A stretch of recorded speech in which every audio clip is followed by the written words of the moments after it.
السلام علیکم ناظرین، امید ہے آپ خیریت سے ہوں گے۔ آج صرف گفتگو 28 مئی اور 28 مئی سے منسلک واقعات کے بارے میں ہوگی۔ 3:16 28 مئی 1998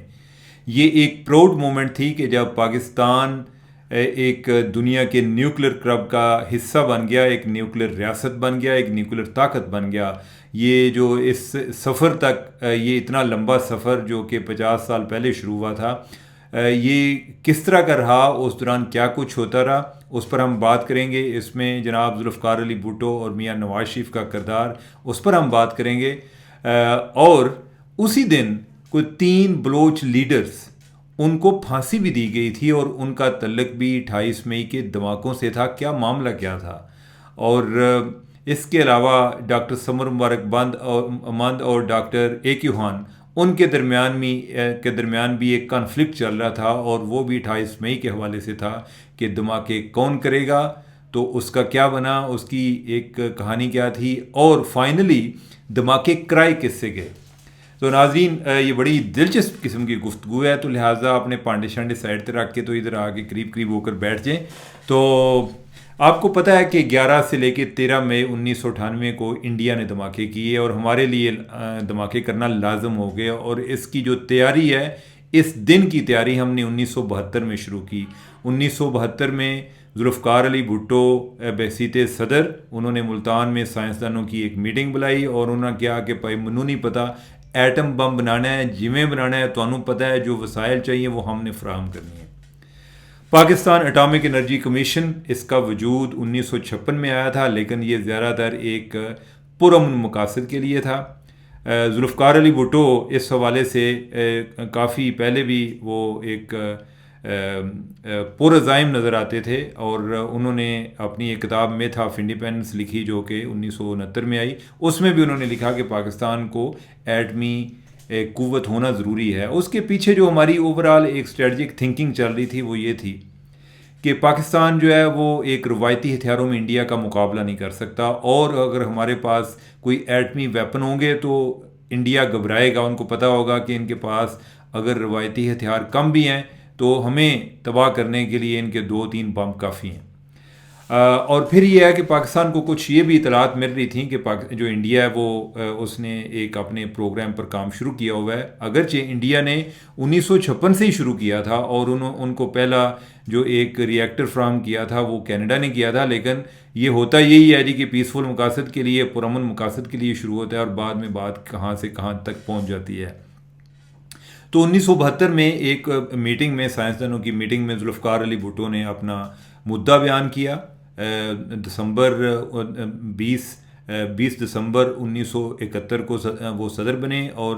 یہ غالباً جنوری میں میٹنگ کی، اور اس میں انہوں نے یہ ایٹمی پروگرام کے بارے میں ان سے بات کی۔ اس سے ان کی ترجیحات کا اندازہ ہوتا ہے کہ یہ ان کے لیے کتنا اہم تھا۔ 1974 میں انڈیا نے دھماکے کر دیے۔ ہم اس ٹائم دھماکوں کا جواب دینے کے لیے پوزیشن میں نہیں تھے، لیکن اس پر کام شروع ہو گیا۔ اب یہ اس پر کام شروع ہو گیا تو جو ہمارا ایٹمی پروگرام ہے یہ سب کا مشترکہ پیار بن گیا۔ جو بظاہر سیاست میں دشمن تھے، جو ایک دوسرے کی جان خون کے پیاسے تھے، ذوالفقار علی بھٹو، جنرل ضیاء، نواز شریف، بے نظیر بھٹو، سب ایک ایٹمی پروگرام پر سب کا ایک جان تھے کہ اس پر کوئی سمجھوتا نہیں ہوگا، اور اس پر ہمیں جتنے بھی وسائل اپنے لگانے پڑیں گے ہم وہ وسائل لگائیں گے۔ اور فائنلی اس پر کام جاری رہا، اگرچہ ہمیں کافی ایک پریشر آتا رہا، امریکہ کی طرف سے پریشر آتا کہ اس کو بند کیا جائے، لیکن پاکستان نے کسی نہ کسی طرح چوری چھپے اس پر کام اپنا جاری رکھا۔ اور اس دوران ایک ٹائم ایسا بھی ہوا کہ انڈیا کی فوجیں ایک بارڈر پر آ گئیں، اور اس ٹائم ایک انڈیا کے کلدیپ نیر ایک جرنلسٹ تھے، وہ پاکستان آئے ہوئے تھے یا ان کو بلایا گیا۔ مشاہد حسین صاحب جو ہیں وہ اس ٹائم مسلم کے ایڈیٹر تھے،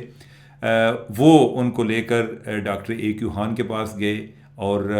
اس میں ڈاکٹر اے کیو خان نے فرسٹ ٹائم کہا کہ ہم نے ایٹم بم بنا لیا ہے۔ بظاہر جو مشاہد صاحب جو ہیں انہوں نے جو یہ فیصلہ کیا انٹرویو کرانے کا ایک انڈین جرنلسٹ کو، اپنے پاکستانی سائنسدان کا، کہ جس کی حفاظت پر بہت زیادہ پیسہ لگایا جاتا تھا کہ کوئی ان سائنسدان کو نقصان نہ پہنچائے، تو ان تک لے کر جانا بظاہر یہ ممکن نہیں تھا کہ اس میں سیکیورٹی اسٹیبلشمنٹ کی آشیرواد حاصل نہ ہو، لیکن پھر بھی اس کے بعد جو مشاہد حسین صاحب ہیں ان کو اس انٹرویو کرانے کی پاداش میں مسلم اخبار سے ہٹایا گیا۔ تو یہ اس ٹائم جب یہ انٹرویو آیا تو وہ امریکہ جو انڈیا ہے ان کی طرف سے فوجیں پیچھے ہٹا لی گئیں۔ اب جو ہے یعنی کہ ہم فاسٹ فارورڈ ہم چلتے ہیں آگے 1998 میں انڈیا نے دھماکے کیے، زیر زمین دھماکے کیے، اور اس کے بعد ہم پر یہ لازم ہو گیا۔ اب اس کے لیے گفتگو چل رہی تھی، ہمارے جو کئی جرنیل حضرات ہیں ان کی بھی دو رائے پائی جاتی تھی۔ مثلاً جو فصیح بہاری اس ٹائم ایڈمرل تھے، ان کا یہ خیال تھا کہ ہمیں دھماکے نہیں کرنے چاہیے، جبکہ جو جنرل جہانگیر کرامت ہیں اور جو آرمی چیف تھے اور جو ایئر چیف تھے ایئر مارشل مہدی، وہ کہتے تھے کہ ہم وزیر اعظم پر یہ بات چھوڑ دیتے ہیں۔ اب دیکھیں بعد میں باتیں کرنا جی کہ وہ کوئی ڈرا تھا گھبرایا تھا، یہ الگ بات ہے، لیکن آبویسلی یہ ایک بہت بڑی ذمہ داری ہوتی ہے جس نے بھی لینی ہے، اور سب سے بڑی جو ذمہ داری ہے وہ وزیر اعظم پر تھی، اور وزیر اعظم نواز شریف ان کو کلنٹن نے بلایا ہوا تھا، اور کلنٹن نے جو بھی ان کو آفر کر سکتا تھا اس نے کی تھی۔ اس نے کہا کہ ہم امریکہ آپ کے تمام قرضے معاف کر دے گا، آپ پر جو پابندیاں لگائی گئی ہیں ہم ان کو ہٹا دیتے ہیں، آپ کو روایتی ہتھیار فراہم کرنے کو تیار ہیں۔ میاں نواز شریف جو ہیں کوئی کمٹمنٹ کیے بغیر واپس آ گئے۔ اس کے بعد ان کی جو وزیر خارجہ اور باقی جو اہم حکام ہیں انہوں نے پاکستان کے دورے کرنا شروع کر دیے اور کہا جی کہ ہم آپ کو F-16 دے دیں گے، فلاں چیز کر دیں گے، خدا دا نہ آ جائے، دھماکے نہ کرے آ جائے۔ لیکن انہوں نے کہا جی کہ ہم نے دھماکے کرنے ہیں۔ اب یہ ہمارے لیے بھی عزت بستی کا بھی مسئلہ بن گیا، اور یہ چیز اب ریکارڈ پر لانا بہت ضروری ہے۔ تو ناظرین، اس دوران جب یہ بلوچستان کا طے ہوا کہ بلوچستان میں یہ دھماکے کیے جائیں گے، کہ ایسی ان کو جگہ چاہیے تھی کہ جو ذرا ایک آبادی سے دور ہو اور دھماکے کرنے کے حوالے سے محفوظ بھی ہو، کہ کوئی تاب کر شعائیں جو ہیں وہ بھی اتنی نہ پھیلیں کہ کوئی آبادی کو نقصان نہ پہنچائے۔ تو اس کے لیے جب چاگی کے حوالے سے بات چل رہی تھی کہ چاگی کے پہاڑوں میں کیا جائے گا، تو بلوچستان میں کوئی لوگ جو ہیں اس کی مخالفت کر رہے تھے، اور 24 مئی 1998 کو ایک طیارہ PIA کا طیارہ جس نے تربت سے کراچی جانا تھا، وہ جب اس نے اڑان بھری تو جو اس میں کوئی 3 ہائی جیکر تھے انہوں نے طیارہ اغوا کر لیا، اور انہوں نے پائلٹ کو کہا کہ آپ جو ہے طیارے کا رخ انڈیا کی طرف موڑ دیں۔ پائلٹ جو ہے وہ جب وہ ذرا کافی الرٹ تھا، اور جب وہ اس کے کاکپٹ سے نکلے پیچھے کی طرف گئے تو اس دوران اس نے کنٹرول ٹاور کو بتا دیا کہ ہم اغوا ہو گئے ہیں، اپنی ایک کوڈ ورڈ میں انہوں نے بتا دیا کہ ہم اغوا ہو گئے ہیں۔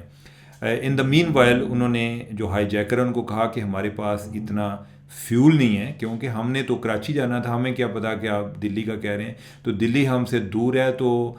ہم کس جگہ سے فیول بھروائیں۔ اس نے کہا جی کہ آپ جو ہے نا انڈین گجرات میں چلے جائیں۔ انڈین گجرات میں آگے ایک ان کا ایئرپورٹ تھا جس کو کہتے تھے بھوج ایئرپورٹ۔ اس دوران جو پائلٹ ہے وہ حیدرآباد کے قریب پہنچ چکا تھا، تو اب جو ہے یعنی کہ ہمارا جو ایویشن کا سسٹم ہے ان کو آئیڈیا تھا کہ طیارہ اغوا ہو چکا ہے، تو اس نے کہا جی کہ بھوج ایئرپورٹ، انہوں نے کہا جی بھوج ایئرپورٹ، یعنی کہ انہوں نے بھی آگے کنفرم کر دیا۔ اب جو ہائی جیکر ہے وہ سن رہا ہے جی کہ ایسی جناب ہم انڈیا پہنچ گئے ہیں گجرات۔ وہ جب طیارہ ادھر اترا تو پتہ چلا کہ یہ پاکستان کا حیدرآباد ہے، ادھر طیارہ اتر گیا، اور پھر ادھر کمانڈو ایکشن ہوا، اور انہوں نے ان کو بتایا کہ آپ باہر نکل آئیں، اور پہلے انہوں نے کچھ جو مسافر ہیں ان کو نکالا، پھر کچھ کو نکالا، پھر ان کو کہا کہ آپ باہر آئیں، ہم آپ سے مذاکرات کرتے ہیں۔ جو ہی یہ باہر نکلے تو ان کو پکڑ لیا۔ تو یہ 3 ہائی جیکر تھے۔ بلوچ اسٹوڈنٹ آرگنائزیشن BSO ہے اس کے، یعنی اسٹوڈنٹ لیڈر تھے بیسیکلی، یا اسٹوڈنٹ تھے، تو ان کا مطالبہ یہ تھا بیسیکلی، وہ چاہ رہے تھے کہ انڈیا طیارہ کس کے لیے لے کر جانا چاہ رہے تھے، وہ کہہ رہے تھے کہ یہ دھماکے نہ کیے جائیں، لیکن ان کو پھر پکڑ لیا گیا اور ان پر ٹرائل کیا گیا، اور پھر 28 مئی 2015 کو جب نواز شریف کی حکومت تھی تو ان کو اس دن کی مناسبت سے اس دن ان کو پھانسی دی گئی حیدرآباد اور کراچی کی جیلوں میں۔ تو لہٰذا ان کا جو ان سے تعلق تھا یہ تھا۔ اب ہم آ جاتے ہیں کہ آگے جو ایک دھماکے ہونے تھے اس ٹائم اور کیا گفتگو چل رہی تھی۔ تو جب یہ طے ہو گیا کابینہ میں، نیشنل ڈیفنس کی جو ایک کیبنٹ کمیٹی ہے ڈیفنس کیبنٹ کمیٹی، اس میں بھی کچھ سوچ بچار کے بعد جب یہ طے ہو گیا کہ دھماکے نہیں ہونے چاہیے، اگرچہ کچھ لوگوں کا خیال تھا جیسے نہیں ہونے چاہیے، مثلا جو سرتاج عزیز ہیں انہوں نے کہا کہ اس سے ہم پر اقتصادی پابندیاں لگ سکتی ہیں۔ اب کئی لوگ مذاق اڑاتے ہیں، انہوں نے کوئی بات غلط نہیں کی تھی، انہوں نے یہ کئی لوگ بڑے اتنے بیوقوف ہوتے ہیں کہ کوئی بندہ آپ کو بتائے کہ آپ سارے آپشن جو ہیں ان کو غور کر لیں کہ اس کی ایک کاسٹ ہے دھماکے کرنے کی، تو اس پر غور کر لیں۔ وہ آندے نے جی ہے جڑے نے آتے خلاف سن بھائی، اس کے بعد تو دند کٹنے سن، بعد میں جو مسائل آتے ہیں وہ چیلنجز آتے ہیں ان کو بھی فیس کرنا ہوتا ہے، تو انہوں نے ان کے بارے میں آگاہ کیا تھا۔ تو کئی لوگ جو ہیں یہ کہہ رہے ہوتے ہیں جی کہ وہ نواز شریف جو ہے نا وہ بھی جی خاموش تھے، جی میں تو فلاں بندہ بول پڑا تھا، فلاں بول پڑا تھا۔ بھائی جو پرائم منسٹر ہے سب سے زیادہ پریشر تو اس پر ہے، جو بھی ہوگا یعنی کہ ان دھماکوں کا انجام جو بھی ہوگا کریڈٹ بھی اس کو ملے گا، ڈسکریڈٹ بھی اس کی طرف جائے گا۔ تو لہٰذا مختلف لوگوں نے رائے دی، لیکن ایونچولی دھماکے ہو گئے۔ اب یہ ہے کہ دھماکے ہونے سے پہلے جب ایک جو جگہ کا انتخاب کیا جا رہا تھا، جگہ پر تو فیصلہ ہو چکا تھا، اب جس چیز پر ایک گفتگو ہو رہی تھی وہ یہ تھی، ایک میٹنگ تھی ڈیفنس کیبنٹ کمیٹی کی، اس میں یہ تھا کہ یہ دھماکے کرنے کس نے ہیں، اور دھماکے کرنے کے حوالے سے دونوں کینڈیڈیٹ تھے، ایک تھا پاکستان اٹامک انرجی کمیشن والے اور دوسری طرف تھے کوہوٹا ریسرچ لیبارٹری والے، جو ڈاکٹر اے کیو خان ہیں، ڈاکٹر عبدالقدیر خان، یہ کوہوٹا ریسرچ لیبارٹری کے سربراہ تھے، اور جو پاکستان اٹامک انرجی کمیشن ہے اس کے جو اس معاملے کو ڈیل کر رہے تھے وہ ڈاکٹر صبر مبارک مان تھے۔ تو جو ادھر تیاریوں میں جو ٹیم انوالو تھی اس میں اٹامک انرجی کمیشن کے لوگ شامل تھے۔ بیسیکلی ادھر کوئی تقریباً 3000 فٹ لمبی ایک سرنگ تھی، اس میں انہوں نے یعنی کہ زیر زمین انہوں نے دھماکے کرنے تھے۔ اس میں یہ جو سارا ایک ایمونیشن وغیرہ ہے کہ نیوکلیر ایمونیشن جو وہ لے کر گئے، اور پھر اس کے آگے انہوں نے سیمنٹ اور ریت سے یعنی کہ اتنا زیادہ یعنی کہ اس کو اس طریقے سے بند کیا کہ 18,000 بوریاں اس میں استعمال ہوئیں، جس میں آپ کہہ لیں کہ کوئی 6,000 جو ہیں وہ سیمنٹ کی تھیں اور 12,000 ریت کی تھیں، یا وائس ورسا، یعنی کہ آپ دوسرے سٹائل میں تھی کہ 12,000 ریت کی تھیں اور 6,000 جو ہیں 12,000 سیمنٹ کی اور 6,000 ریت کی۔ تو اس سے انہوں نے وہ ادھر جو ہے نا وہ سرنگ کو بند کیا کہ کوئی بھی شعائیں کسی سائڈ سے بھی نہ نکل سکیں، اور یہ معاملہ 26 مئی کو کیا گیا۔ اور اس کے بعد جب یہ طے ہوا کہ اٹامک انرجی کمیشن والے کریں گے، اس پہ ڈاکٹر اے کیو خان جو ہے نا وہ ناراض ہو گئے، اور وہ جہانگیر کرامت جو ہیں ان کے پاس گئے، انہوں نے کہا کہ ساڑی جڑی ہے یورینیم افزودگی کا کام تو ہم کرتے رہے ہیں، اور جو دھماکے ہیں یہ کر رہے ہیں، تو ہمارے کوئی بندے تو درمیان میں ڈال دیں۔ اب یہ ایک پروفیشنل رائیولری بھی ہوتی ہے، لیکن ان کو کہا گیا کہ تسی جو ہے نا انہوں نے آنکھ ماری کہ آپ جو ہے نا ابھی ان کو کرنے دیں، آپ لوگ ادھر جائیں گے، آپ کو سب کو ایک چارٹرڈ پلین پر لے کر جایا جائے گا۔ تو یہ کوہوٹا ریسرچ لیبارٹری کے لوگ ادھر ان کو جدھر باقی لوگ بیٹھے ہوئے تھے جب کہ دھماکے ہو رہے، اور جس کی وجہ سے جو پہاڑ ہے ان کا رنگ بھی بدل گیا، تو اس ٹائم اے کیو خان کی ٹیم بھی بیٹھی تھی۔ جو چیزیں یعنی کہ اس ٹائم جو ایک کریڈٹ بظاہر جو ان کو دکھایا گیا تو اکٹھے دکھایا گیا، لیکن جو چلانے والا تھا، جو نیوکلیر جو ڈیوائس کو جس نے پل کرنا تھا، وہ ایک لڑکا تھا جس کا نام تھا محمد ارشد۔ تو محمد ارشد جو ہے وہ بھی اٹامک انرجی کمیشن کا تھا، تو اس نے وہ بٹن پش کیا اور دھماکے ہو گئے۔ اب یہ ہے کہ پھر اس کے بعد آپ کو پتہ ہے 5 دھماکے پہلے دن ہوئے، اس کے بعد پھر کوئی ایک دھماکہ وہ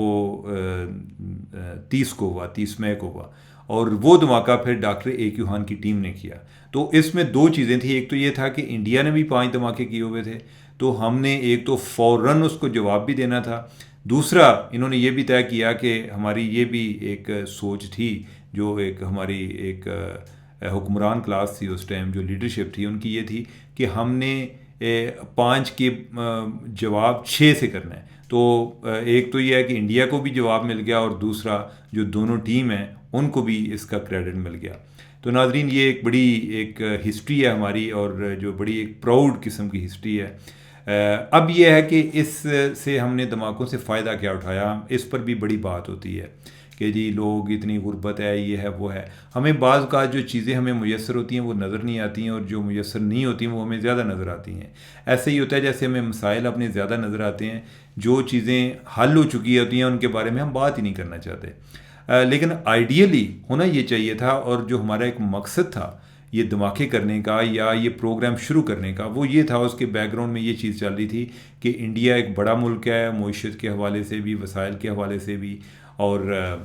طاقت کے حوالے سے بھی، تو ہم اس کا روایتی ہتھیاروں میں شاید مقابلہ نہ کر سکیں۔ آئے دن امریکیوں نے پابندی لگائی ہوتی ہے کہ آپ کو جہاز نہیں دینے، آپ کو فلاں جو ہے امینڈمنٹ آ گئی ہے، پریسلر امینڈمنٹ یا سولارز امینڈمنٹ، تو ہم پر پابندیاں لگ جاتی ہیں۔ اور دوسری طرف انڈیا کو امریکہ بھی پیار اس سے کر رہا ہے، اور